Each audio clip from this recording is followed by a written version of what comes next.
Yes, sir.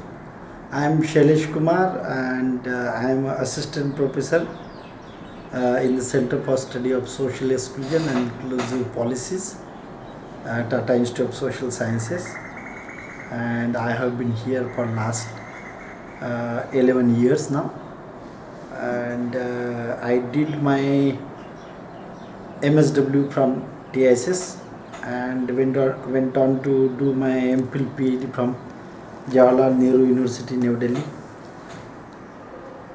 And for last 10 years, I have been engaged in a lot of research work.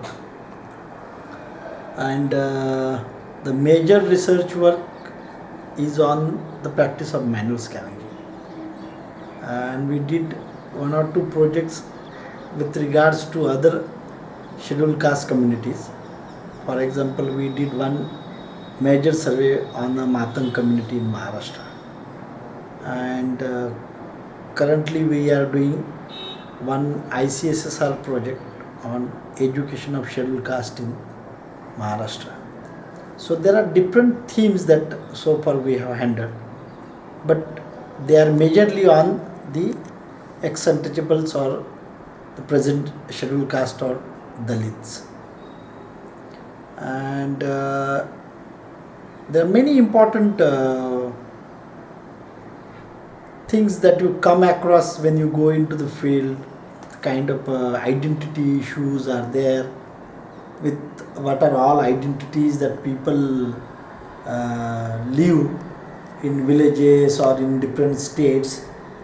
And since I could get an opportunity to visit Gujarat and Maharastra, so it was also easy for me to draw some kind of a comparison between the dalits in Gujarat and dalits in Maharashtra.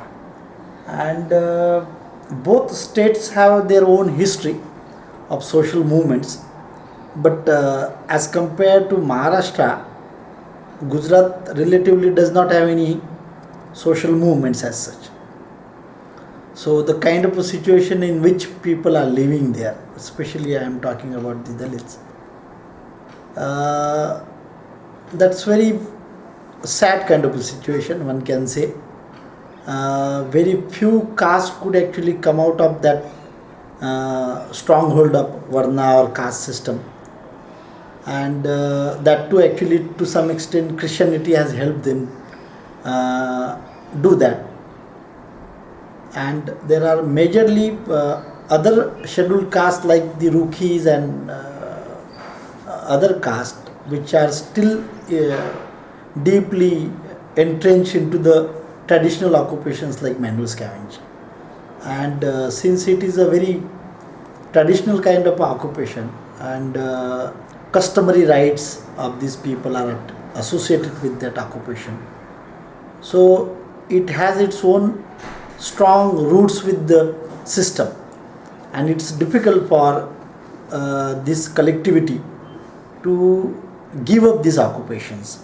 And there is another aspect, that is, on the other hand, they do not find any kind of dignified avenues for employment, because there is a large scale discrimination, and Gujarat is worst in many senses. In manual scavenging. Manual scavenging as well as the practice of untouchability. Okay.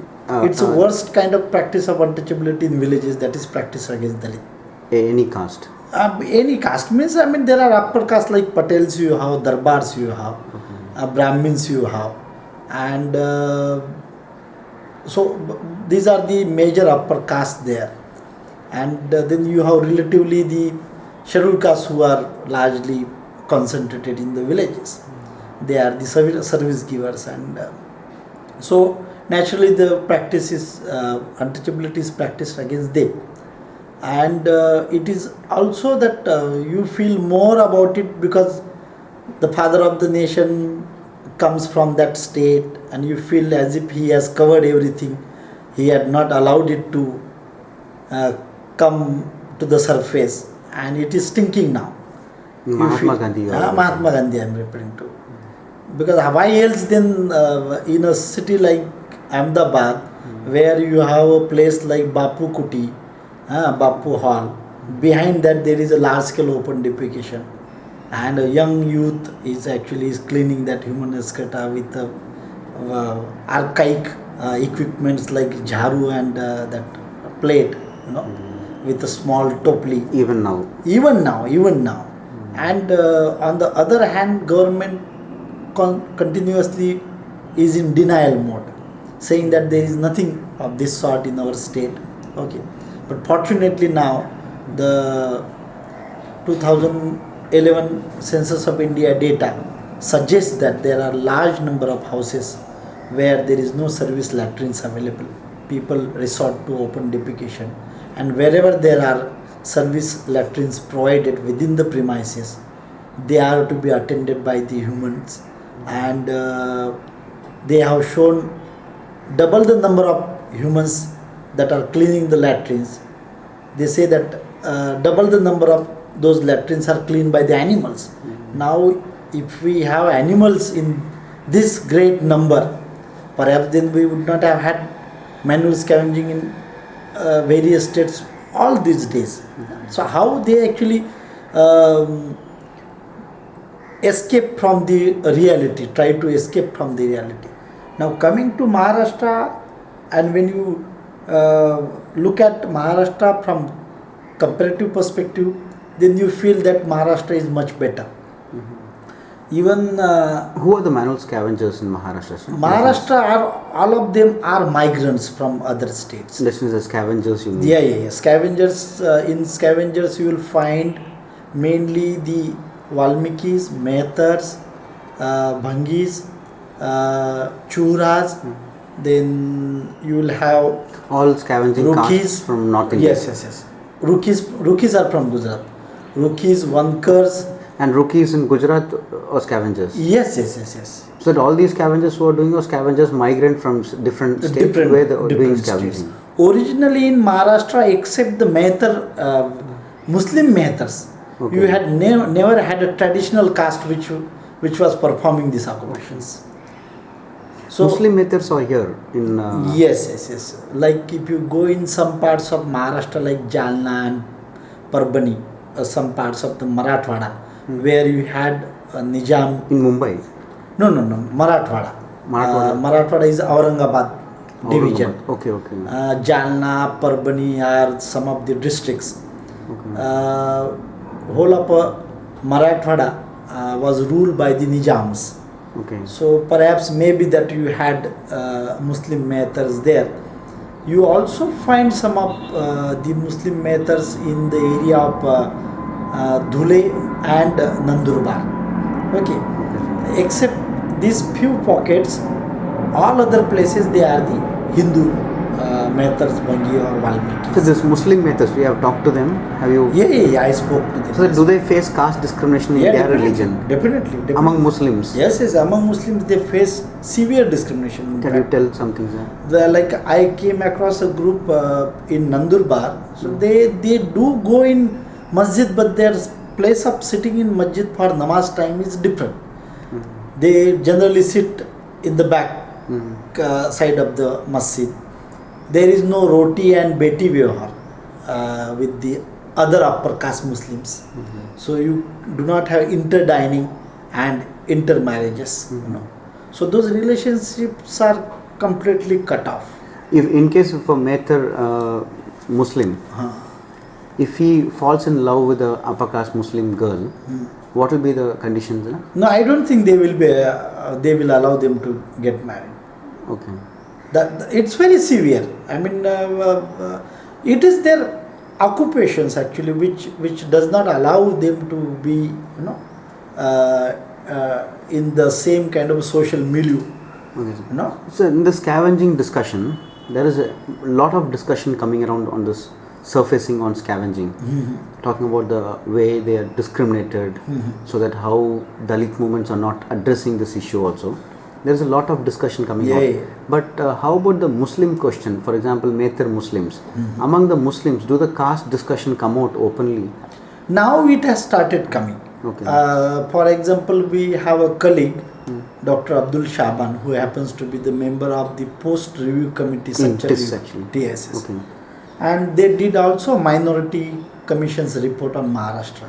Okay. So they did come about the caste inequalities within Islam.